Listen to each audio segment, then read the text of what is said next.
Merci, Monsieur le Président, Mesdames et Messieurs. Évidemment, j'aurais souhaité, par rapport à un intitulé qui reste très complexe, intervenir dans une séance démographiquement raisonnable, qui était surpeuplée automatiquement des répercussions en termes de temps, de parole. Et Dieu sait que l'expression même de constitution, si on devait faire attention pour pouvoir la définir, il nous faudrait tout un colloque. D'ailleurs, il y a des colloques qui portent sur la notion de constitution. Alors, je ne vais pas, tel n'est pas mon propos, tel n'est pas ma volonté, donc je vais essayer d'abord de rester collé à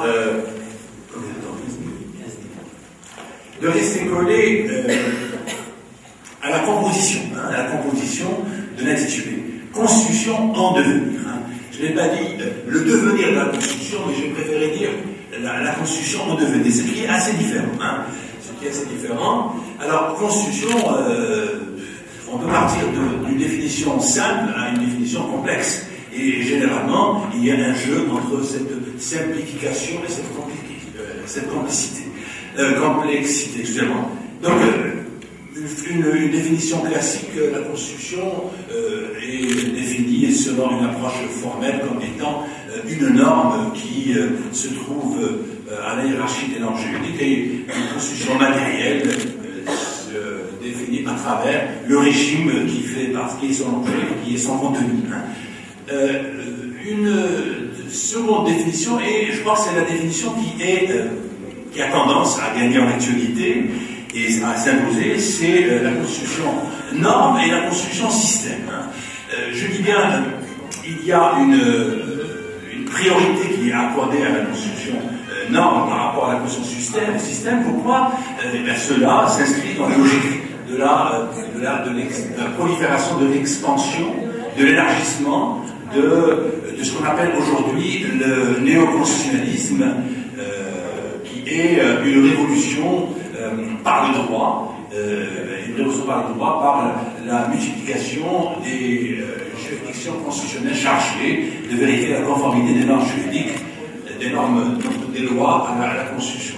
Alors, il sera question dans mon exposé de ce jeu entre la Constitution norme et la Constitution système, avec ce préalable qu'on verra qu'il y a un déficit en matière d'application concrète au niveau de la Constitution norme plutôt que de la Constitution système.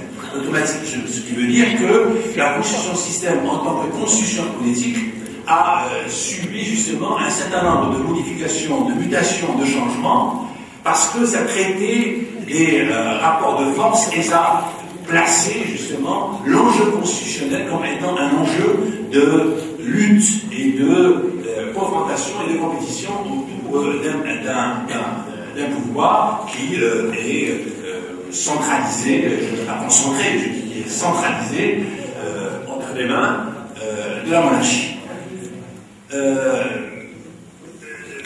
Par ailleurs, eh bien, je crois que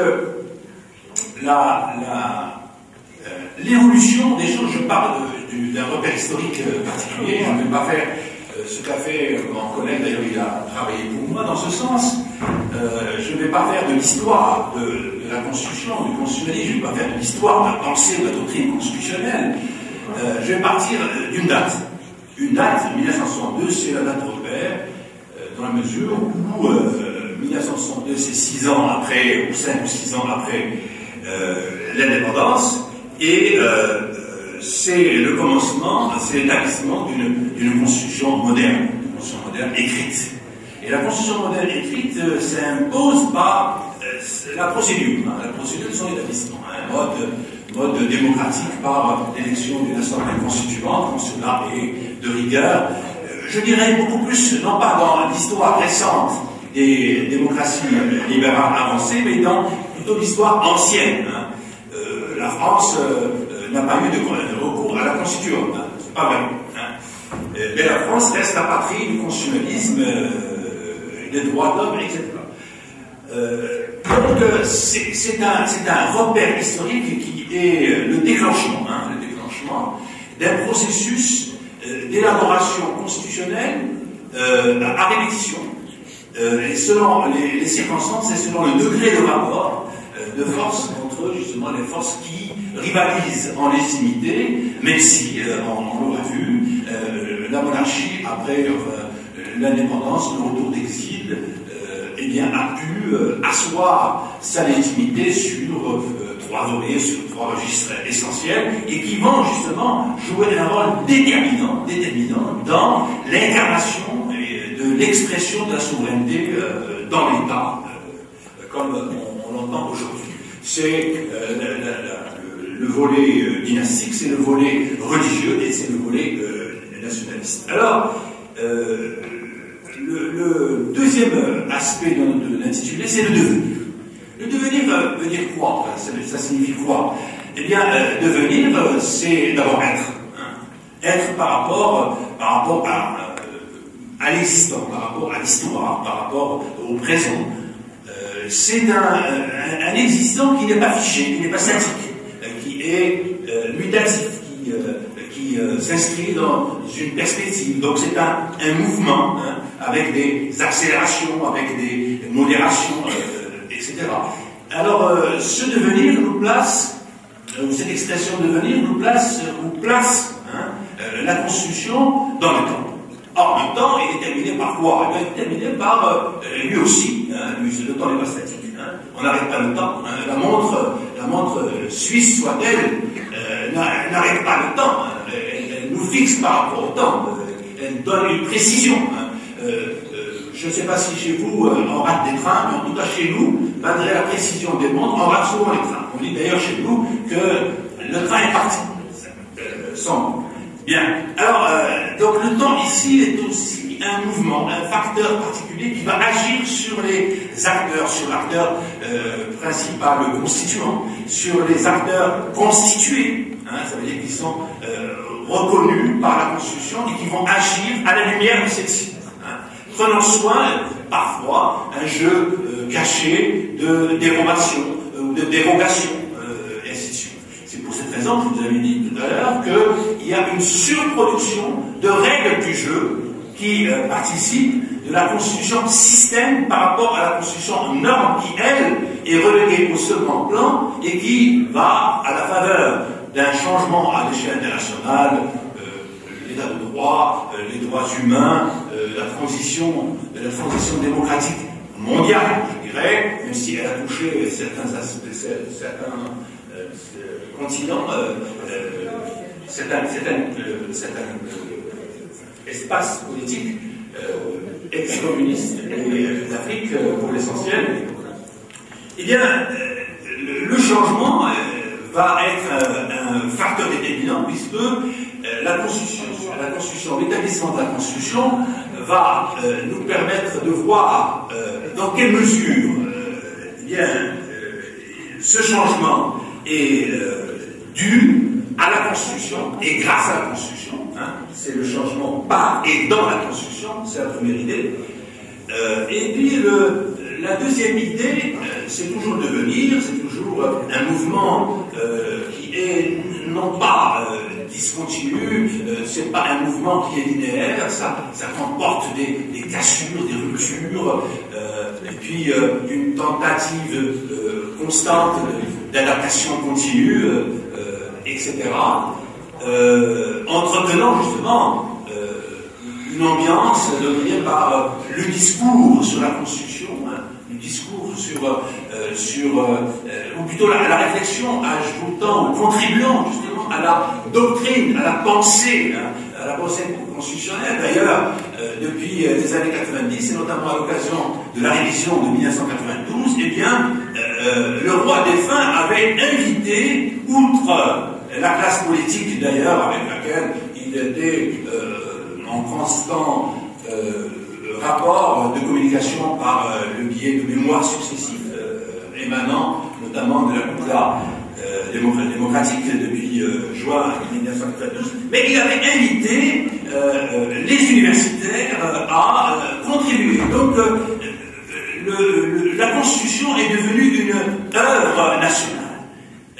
Elle n'est plus limitée un jeu entre le prince et les élites, et notamment les partis politiques, mais il y a eu une espèce d'ouverture, un élargissement du champ de réflexion, de telle sorte que les universitaires ont été invités, ils ont participé. Et d'ailleurs, je le dis d'autant plus que, personnellement, je suis, avec un certain nombre de mes collègues et amis ici présents, membre fondateur de l'Association marocaine de droit constitutionnel à partir de 1994. Donc c'est 2 ans après le référendum constitutionnel de septembre 1994. Alors, vous voyez que c'est ça un peu la constitution système. Donc il y a eu un changement par la constitution et très rapidement on est passé d'une théocratie quasi absolue, pour ne pas dire absolue, parce qu'il n'y a pas de normes limitatives, puisque le droit organise, légitime et limite ce qu'il organise, ce qui est légitime. Donc on était dans une théocratie tout à fait absolue, parce qu'il n'y a pas d'élément de contrôle, il n'y a pas d'élément de limitation. On est passé vers une monarchie qui s'appelle d'ailleurs intitulée monarchie constitutionnelle, démocratique et sociale, et qui consacre effectivement ce mouvement de pensée, ce mouvement doctrinal, ce mouvement politique qui à la fois renvoie à un conflit permanent entrecoupé par une tentative de conciliation, réconciliation, et ce qui fait que nous avons une double culture, c'est la culture du conflit pour définir la Constitution, mais aussi la culture du consensus. Et d'ailleurs, cette culture du consensus a débuté pratiquement avec la décennie la. Alors, rapidement, vous me pressez, mon cher, c'est au point de me couper le souffle. Oui, alors, ce changement, donc on est passé d'une théocratie quasi absolue à une modernisation constitutionnelle de la monarchie en tant que système de gouvernement. De telle sorte qu'à l'interprétation, il y a 2 approches. Une approche occidentale qui rend compte d'une vision dégressive du pouvoir et de la légitimité de la monarchie constitutionnelle, version occidentale. C'est une monarchie qui est limitée par la Constitution, elle est extérieure au jeu politique, elle est plutôt symbolique.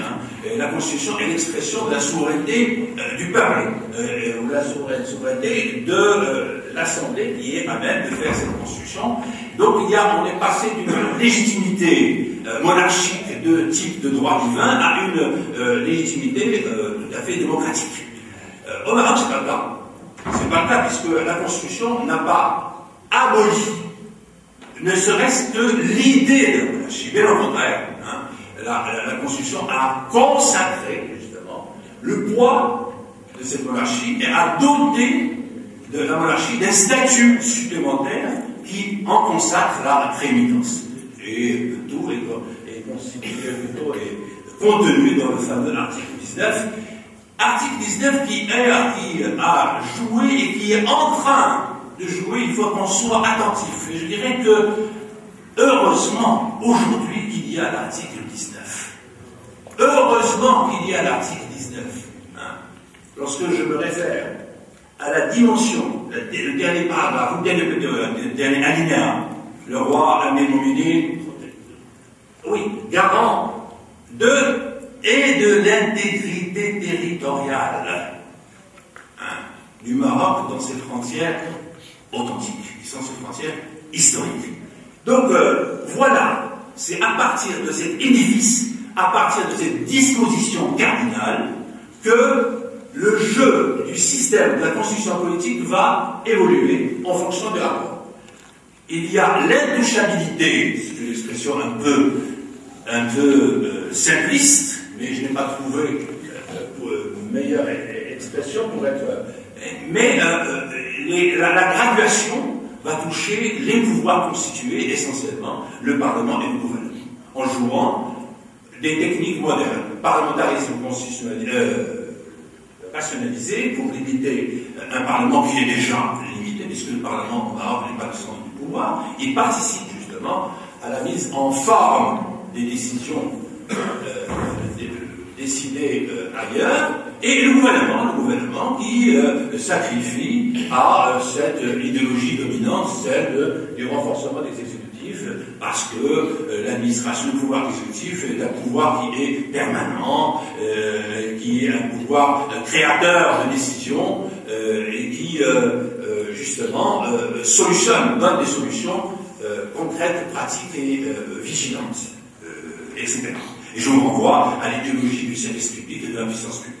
Alors, de 62 à 1996, eh bien, nous avons consommé pratiquement 4 à 5 constitutions, avec des constantes et des variantes. Et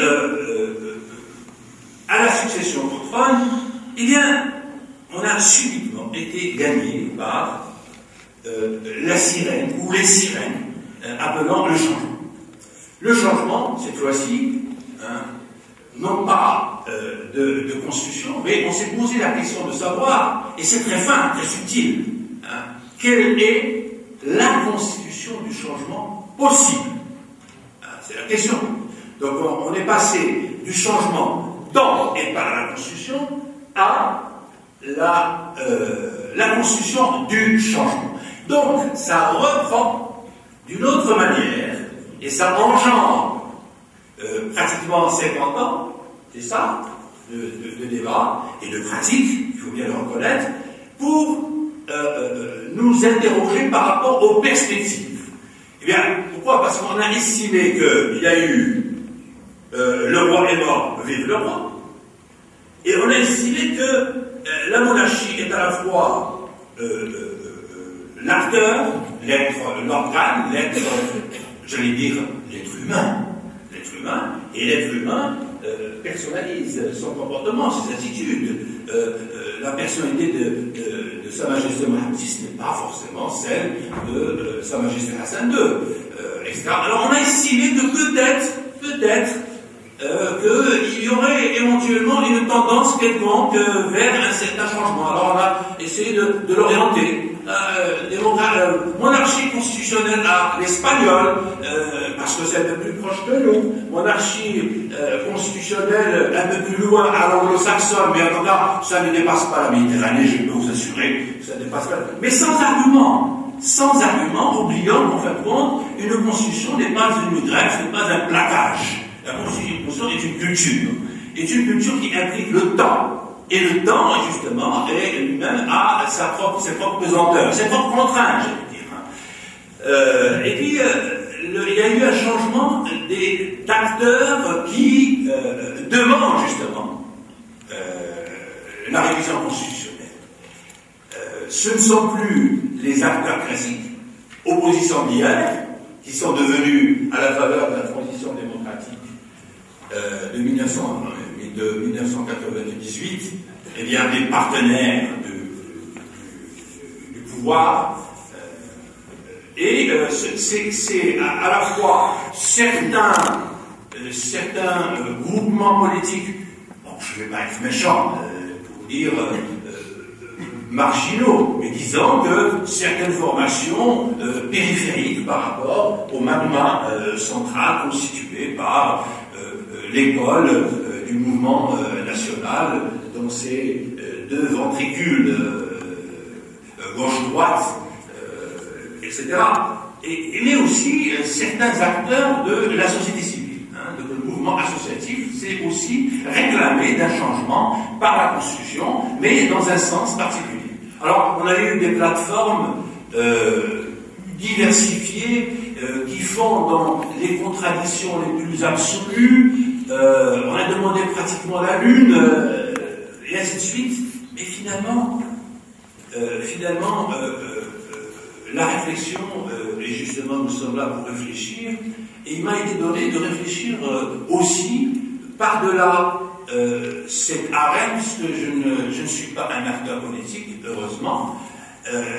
Je reste un universitaire, un simple universitaire, donc j'ai commencé à réfléchir, et je me suis dit, en fin de compte, quelle pourrait être cette constitution du changement? Eh bien, pêle-mêle, je ne suis pas constituant. Pêle-mêle, il y a un certain nombre d'éléments qui me semblent assez importants pour incarner ou représenter la constitution du changement. Eh bien, la constitution du changement, à mon sens, devrait d'abord être réaliste. Il ne faut pas demander l'impossible. Il ne faut pas demander l'impossible, il faut rester. Donc, ce qui veut dire qu'il n'y a pas de constitution idéale. Donc, il n'y a pas aussi, et je ne vais pas faire acte de prophétie, hein, je ne vais pas faire acte de présomption, mais j'appelle au réalisme. Et à mon sens, le réalisme, c'est d'être collé au réel politique qui pourrait se décliner comme suit. Alors la constitution du changement pourrait éventuellement consacrer les ascendants identitaires. Nous sommes une société qui est multiculturelle à identité multiple. L'islamité, l'arabité, la basalité sont des données qui appartiennent à la personne du Maroc. Voilà. Deuxièmement, rééquilibrer les pouvoirs. Rééquilibrer les pouvoirs, dans quel sens? À partir d'un centre qui est là, et tout le monde l'admet, c'est le pouvoir royal. Qu'est-ce qu'on va pouvoir lui enlever ou l'alléger? Pratiquement rien. Et puis la tendance dominante étant de se rabattre même ailleurs, dans les démocraties les plus avancées, eh bien on essaie de rééquilibrer les pouvoirs à un étage secondaire, notamment l'étage des rapports entre le gouvernement et le Parlement. Or, dans notre cas, le rééquilibrage des pouvoirs, sans doute, devrait amener vers une certaine révision des prérogatives parlementaires, on pourra en discuter, notamment en matière de travail parlementaire, atténuer un peu la rigueur du parlementarisme rationalisé, leur donner au Parlement d'autres moyens pour pouvoir assurer sa fonction de contrôle. Quel autre élément pourrait-on éventuellement... Oui, j'allais oublier. Eh bien, la définition du statut du Premier ministre. On en parle.